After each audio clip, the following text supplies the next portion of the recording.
Hi ladies, it's Kristen. I realize it's been quite a while since I've done an update. Phoenix is 4 months old now, and things have I guess the last update that I did was just before the new year, and now we're a little bit into February, and I got really sick after I did the last update, like just a cold cough thing, but it was really bad.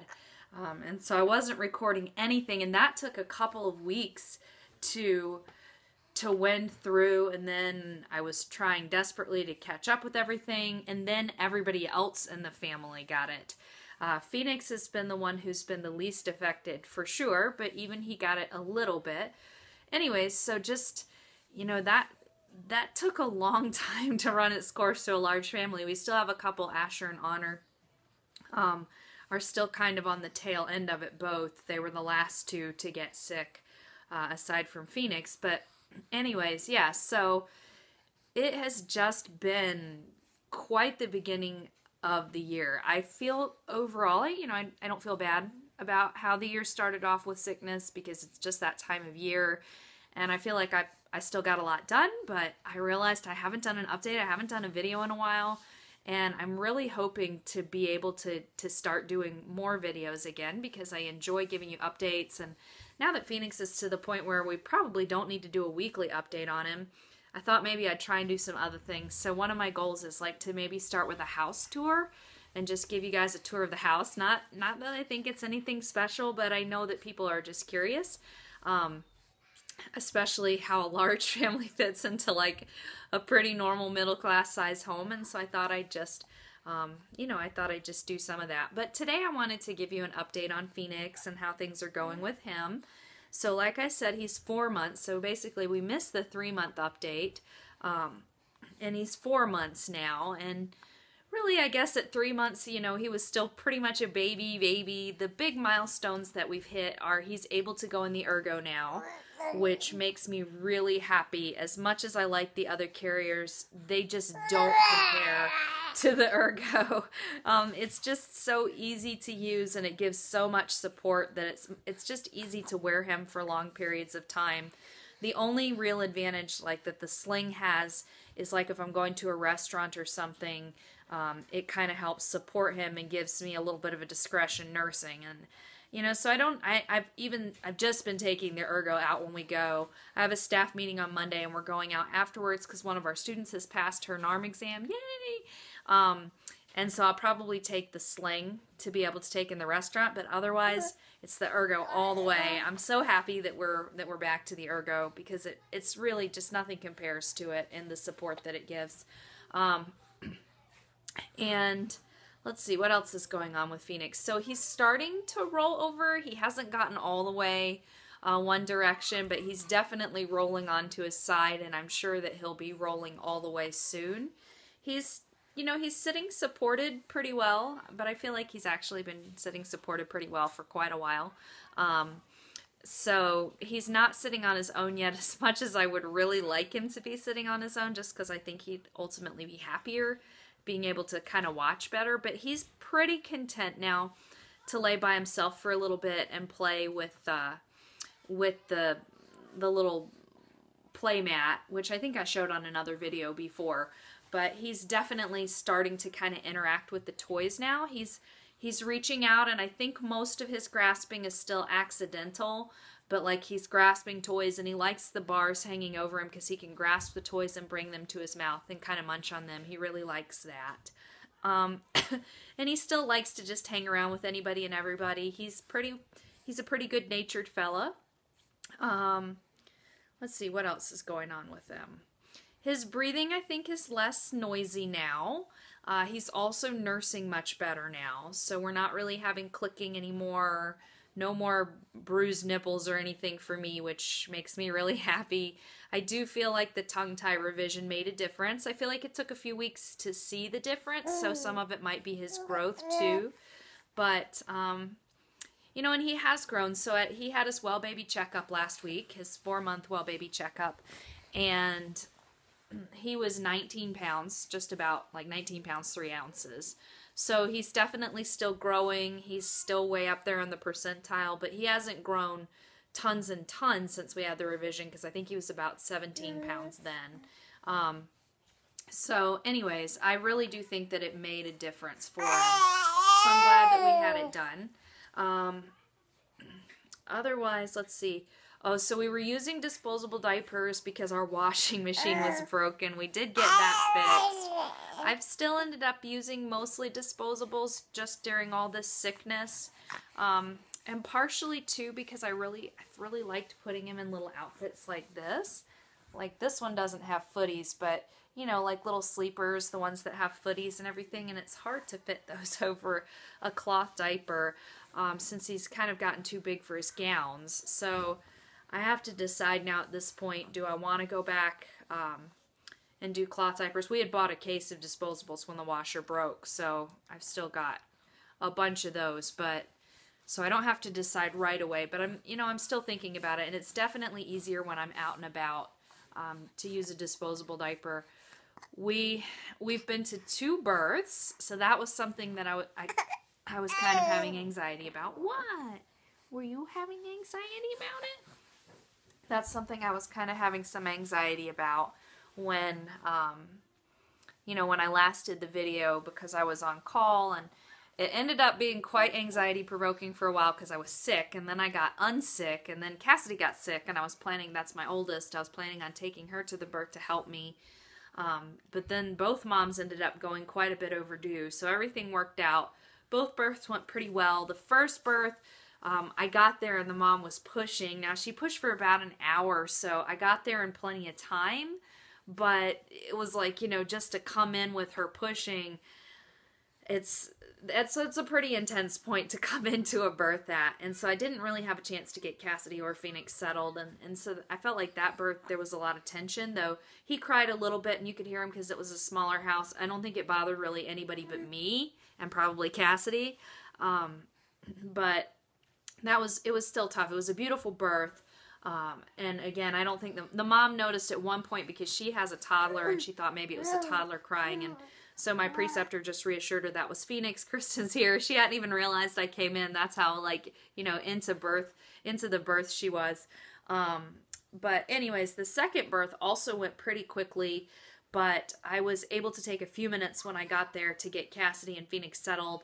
They were upstairs behind a closed door, and the mom and dad had music playing downstairs where the baby was born. So Cassidy said Phoenix did cry for a little bit, but we couldn't hear him at all, and that helped me relax a lot more for the birth. And so anyways, taking him to the birth has gone well. I don't know how well it would have gone if I hadn't had Cassidy there to be able to take care of him.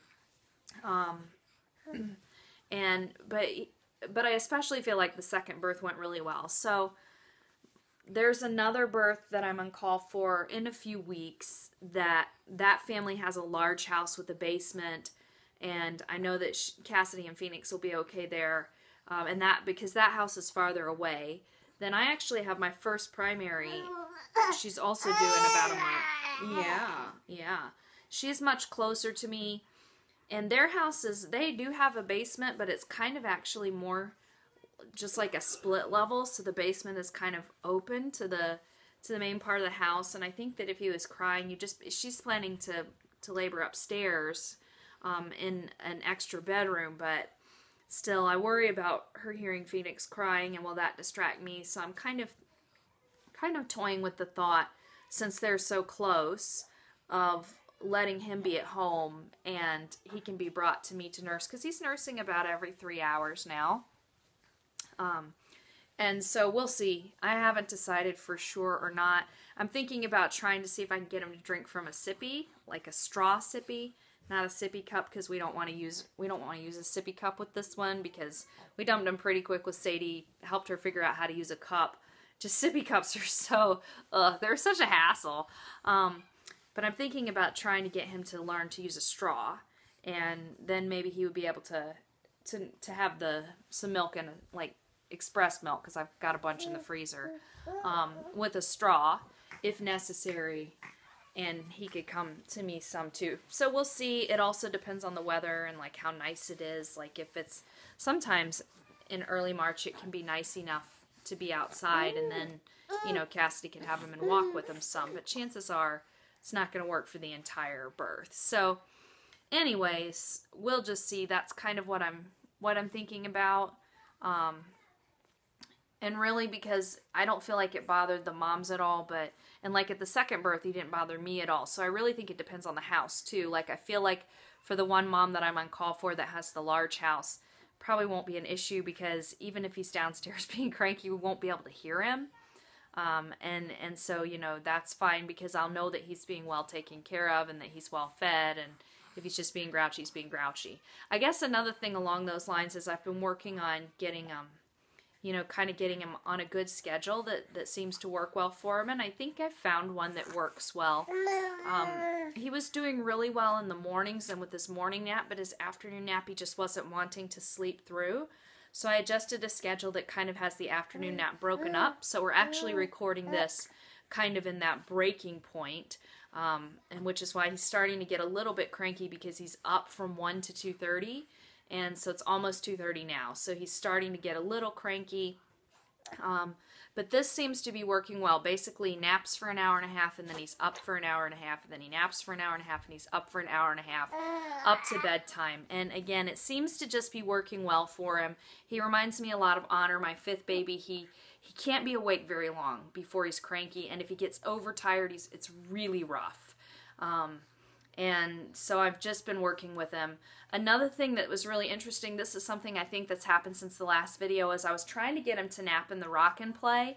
And, you know, he was just waking up really quickly. And so one day I just laid him down in the bed, because we co-sleep, and he went right to sleep, and he stayed asleep. And so I tried it again, and yeah, so pretty much he wants, you know, he wants to be flat on his back. He's not in a crib. So he's not quite the poster baby for the American Academy of Pediatrics or whatever. But he does want to be flat on his back. And I'm thinking of maybe bringing in a crib mattress to try and make like a Montessori bed. I just haven't gotten to that yet, because I have another pile of stuff that now needs to be cleaned up beside my bed, because we're kind of trying to work on creative laundry solutions.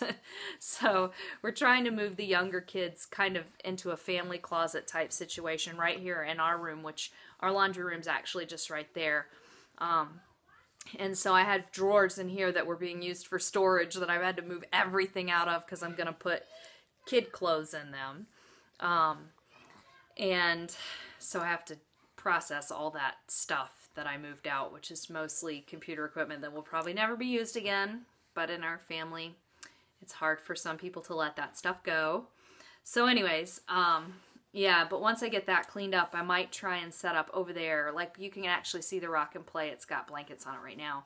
But you can see the rock and play folded up there. I think I'm going to try and maybe put the little crib mattress Montessori bed there, just so he's not napping in our bed. But for right now, he's napping in our bed. I know that's a no-no, but he sleeps there. And in addition, I can just lay him down there and kiss him and turn on the white noise machine, and he goes to sleep, which is beautiful. At night, I still nurse him down, but actually during the day at this point, he naps and then he gets up and nurses. So nursing is after the nap rather than before it, and I like that, because it means that he knows that when he gets laid down in bed, it's time to go to sleep, and he can do that. I'm actually usually the one that lays him down. I don't really think that anybody's laid him down other than me that I can think about any time recently, but in theory, somebody else would be able to lay him down. And I also like it, like, I'm back in the office once a week to do appointments, and he's done really beautifully being at the office all afternoon with me. But I like being able to lay him down too, because we have a bed in there, and I can just lay him on the bed and he goes to sleep. Like, we had a gap between appointments a couple weeks ago, and my preceptor and I were working on some of my paperwork, and I was able to lay him on the bed, and he went to sleep while we talked, which is really nice. It's very nice to have a baby that you can just lay down and they go to sleep. Yeah, you. So anyways, so I have been really, you know, I've really worked on getting him to where he has a regular schedule, because it's just such a sanity saver for me with everything else that we have going on in a very, very busy family life and a very busy day for me. So aside from, I guess, diaper stuff and nap stuff and nursing and scheduling. I mean, I would say he's a pretty happy baby. He's a pretty content baby. The only time he seems to get grouchy is when he's overly tired. And he's just a lot of fun. It's a lot of fun to see the other kids with him. It's a lot of fun to see him explore. One of the things that I've really tried to do with him is just enjoy him and his babyhood and cuddling him. I feel like the past month that was harder to do with the sickness and with the anxiety about the births, but it's getting better now. One of the things was just getting to go to a birth and getting a feel for, okay, how did that go? Rather than it just all being theoretical in my head. And now we've actually been, and we did that. So it's not quite so, you know, it's not quite so much. So anyways, that's how he's doing. He's also gotten very, very chatty. Like he will sit and just talk. And right now he's a little grouchy, so he's reading us the riot act. But yeah, so he's good. He's happy. He's developing well. I'm really eager to see. Oh my goodness! Excuse you. Excuse you. I'm really eager to see how he does over the next month and the next couple months as we start to look towards even more adventures and milestones. But right now, he's just a lot of fun. I do like being able to put him down for naps because I feel like knowing that he's going to go down for a nap helps me to enjoy him more when he's awake, because I don't always sit here thinking, how can I get things done? How can I get things done? I know I'll be able to get things done. So, oh my goodness, you'll keep choking yourself on your hand. So he's good. We're good. Hopefully we'll have fun and exciting updates and some fun and exciting videos. I'll probably try and do an update on him about once a month from here on out, and maybe bring you guys some videos in between. Got some plans. I'm hoping I can make them happen. So we'll see. We'll see. For now, though, we'll say, can I say bye-bye? Bye-bye. That's right. That's right. All right. We'll talk to y'all soon.